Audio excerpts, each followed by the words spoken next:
जरा आपण तुला घोषणा देऊया बरं का. तुला भारत माता की दोन्ही हात वरती करून असं मुठी बांधून भारत माता की म्हटलं की असं अंगात रक्त सळसळलं पाहिजे. तुला भारत माता की, भारत माता की, वंदे वंदे. छत्रपती शिवाजी महाराज की, छत्रपती शिवाजी महाराज की.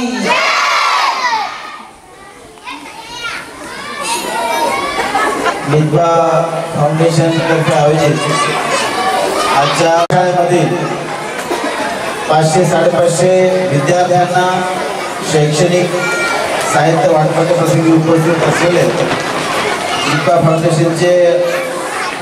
फाउंडेशनच्या ट्रस्टी आणि चेअरमन माननीय भाग्यश्री राव मॅडम, ट्रस्टी आणि सेक्रेटरी दिनेशजी लाडवा, संजयजी देशपांडे, उत्तमजी राऊत, उपस्थित विधवा फाउंडेशनचे सर्व पदाधिकारी, आमचे सर्व सहकारी, मान्य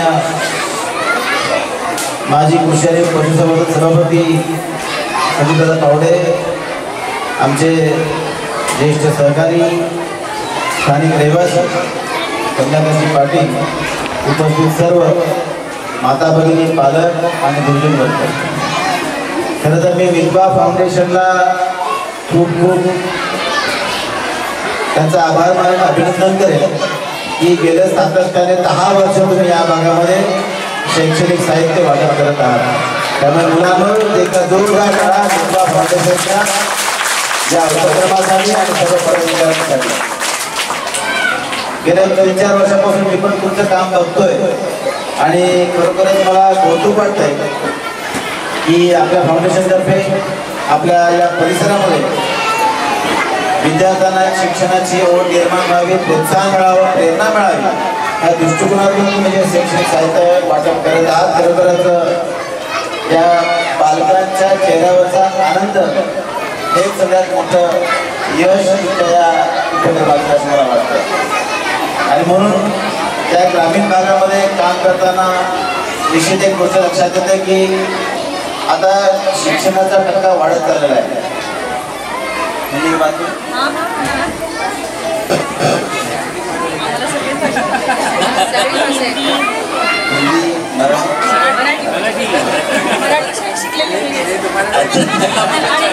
त्यामुळे ग्रामीण भागामध्ये शैक्षणिक साहित्याची कमतरता हे वरच्यावर दाखवत असते.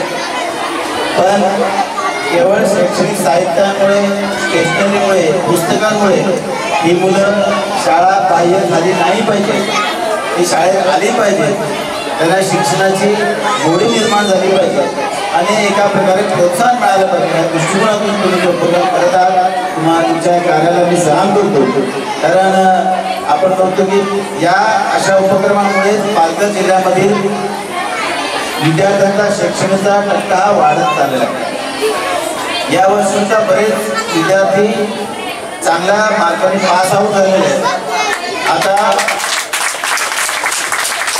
प्रशासनासमोर मुख्य प्रश्न हा आहे की 10वीचे जे विद्यार्थी पास आऊट झालेले आहेत, जिल्हा परिषदेमधून 7वी पास झालेले आहेत, जे 8वीच्या वर्गात गेलेले आहेत, ते 10वीवरून 11वीला गेले आहेत आणि 12वीवरून त्यांना पुढे जायचं आहे. त्यांचा शिक्षणाचा टक्का एवढा जास्त आहे की त्यांना ॲडमिशन द्यायचं कसं असा प्रश्न हा प्रशासनासमोर पडलेला आहे. त्यामुळे आम्ही त्या सगळं मॅनेजमेंट करण्याच्या व्यवस्थेमध्ये आहोत की ग्रामीण भागातील शाळा असल्यामुळे जिल्हा परिषद आणि त्याचबरोबर आदिवासी विकास शाळांच्या माध्यमातून ज्या शासकीय वसतिगृह आहेत तिथे किंवा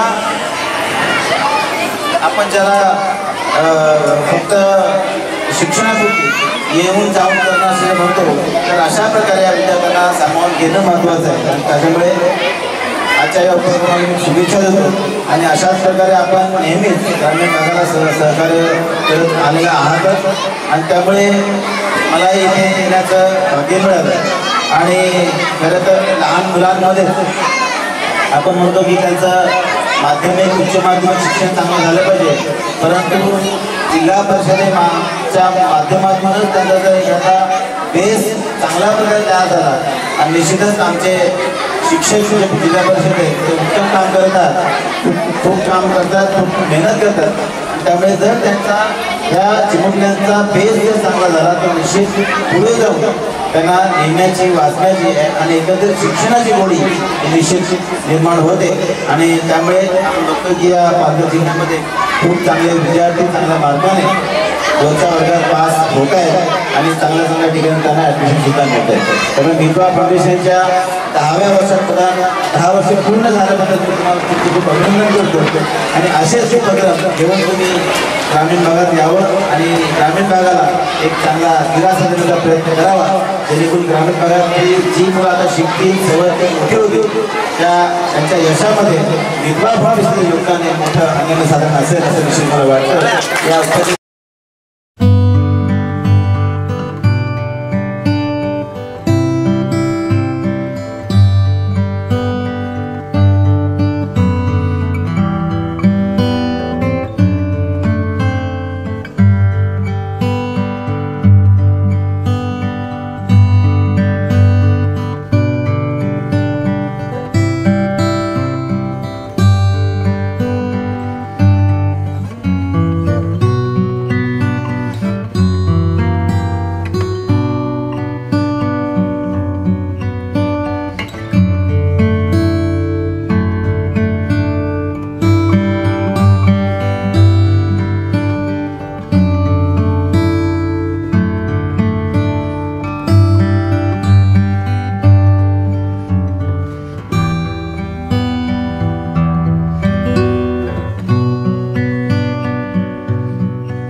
येतो ना शाळेचा बोर्ड येतो ना. मितवा फाउंडेशनतर्फे आज केंद्र शाळा वाकी येथे केंद्र शाळेतील जवळजवळ 10 जिल्हा परिषद शाळांच्या विद्यार्थ्यांसाठी मितवा फाउंडेशनतर्फे आज शैक्षणिक साहित्य इथे वाटप करण्यात आलेलं आहे. मितवा फाउंडेशनच्या चेअरमॅन भाग्यश्री मॅडम आणि त्यांचे सर्व सहकारी उपस्थित होते आणि या निमित्ताने वाकी केंद्र शाळा असेल, साखरे केंद्र शाळा असेल, असे साधारणतः 23 शाळांमध्ये त्यांना सर्व मुलांना शैक्षणिक साहित्याचं वाटप त्यांनी केलेलं आहे. खरं तर या शैक्षणिक साहित्य वाटप करण्याच्या मागे त्यांचा खूप मोठा उद्देश आहे की इथल्या ग्रामीण भागातील, आदिवासी भागातील मुलांना शिक्षणाची गोडी निर्माण झाली पाहिजे, त्यांना प्रोत्साहन मिळालं पाहिजे, प्रेरणा मिळाली पाहिजे आणि या दृष्टिकोनातून त्यांना एक चांगलं यश ह्या शैक्षणिक विभागात मिळालं पाहिजे, जेणेकरून ग्रामीण भागातील मुलांना जर एक चांगल्या प्रकारचं माध्यम उपलब्ध करून दिलं तर ते सुद्धा चांगले शिकू शकतात आणि स्वतःच्या पायावर उभे राहू शकतात. ह्या दृष्टिकोनातून या उपक्रमातून त्यांनी एक संदेश देण्याचा प्रयत्न केलेला आहे. मी त्यांना खूप खूप धन्यवाद देतो.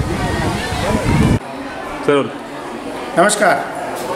मितवा फाउंडेशनतर्फे हा जो स्कूल किटचं डिस्ट्रीब्युशनचा जो प्रोग्राम आम्ही ठेवला आहे त्याचा पाठीमागे जो उद्देश तसा आहे की इथे आदिवासी क्षेत्रामध्ये जे लोक मुलं शाळेत अभ्यास करतात त्यांना नोटबुक आणि जे बाकी स्टेशनरी असतात ते त्यांना एवढं लांब भेटत नाही.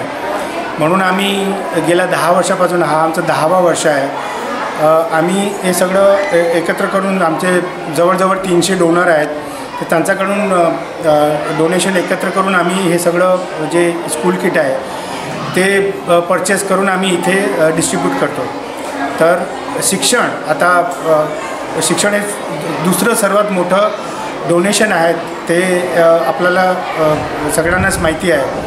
म्हणून आपण ज्याच्यासाठी शिक्षणासाठी काहीतरी केलं तर आपल्याला पण देवाचा आशीर्वाद भेटतो, हेच आमचा उद्देश आहे. तर एकूण आपण किती शाळा दत्तक घेतलेल्या आहेत आणि अजून पुढं तुमचं आणखीन काय प्रोजेक्ट तुम्ही करणार आहेत? हां, आता 2 दिवसात आम्ही जवळजवळ 20पेक्षा जास्त शाळेचं स्कूल डिस्ट्रीब्युशन करणार आहेत आणि आम्हाला सांगितलं आहे की हळूहळू वर्ग वाढतो आहे. म्हणजे कुठली शाळा आहे ते फक्त 10वीपर्यंत आहेत, आता ते 12वीपर्यंत करणार आहेत. तर ज्यावेळी आम्हाला इंटिमेशन मिळेल की इथे वर्ग वाढलेत, स्टुडंट्स वाढलेत, तर आम्ही त्या हिशोबाने करत राहूया. पण आम्ही हे एरिया सोडणार नाही. म्हणजे हा जो एरिया आहे जवळजवळ 20-22 स्कूलाचं, आणि अजून स्कूलांनी पण आम्हाला अप्रोच केले, ते लई लांब आहेत, पण असू दे आम्ही ते कार्य करत राहणार. म्हणजे ज्या हिशोबाने लोक समोरून येतात त्या हिशोबाने आम्ही ते कव्हरेज करून टाकणार त्यांना. तर या माध्यमातून तुम्ही इतर ज्या NGO संस्था आहेत त्यांना तुमचं आव्हान काय आहे? हो, आम्ही दुसरे पण संस्था आहेत जे याच एरियामध्ये कार्यरत आहेत, जे पाणीची व्यवस्था करतात, हे करतात. तर आम्ही बघूया की त्यांच्याबरोबर कॉलॅबरेशन करून ऑलरेडी त्यांनी जे काम केले आहेत त्यांना ॲप्रिशिएट करायचं आणि त्यांना सांगायचं की या गावामध्ये पण या वस्तूची गरज आहे. फॉर एक्झाम्पल सावली ट्रस्ट आहे, तर त्यांनी इथे मोबाईल डिस्पेन्सरी चालू केली आहे. तर ती अर्थात चांगली गोष्ट आहे. म्हणजे ते ट्रस्टाला संपर्क करून आम्ही या सगळं जे एरिया आहेत त्यांचं ते कॉन्टॅक्ट करून देणार. म्हणजे आम्हाला ते करायची गरज नाही आहे. म्हणजे सगळी वस्तू एका ट्रस्ट करू शकत नाही, ऑलरेडी दुसरा ट्रस्ट करतो आहे, तर त्याला आम्ही प्रोत्साहन करू. तर ह्या आदिवासी भागात येताना काय तुम्हाला अडीअडचणी आत्तापर्यंत काय लागल्या का? नॉर्मल अडचणी असतात, रस्त्यामध्ये खड्डे असतात वगैरे, ते तर नॉर्मल आहे, पावसाचा सीझन आहे, आणखीन काय नाही. लोक खूप चांगले आहेत, ते महत्त्वाचं आहे.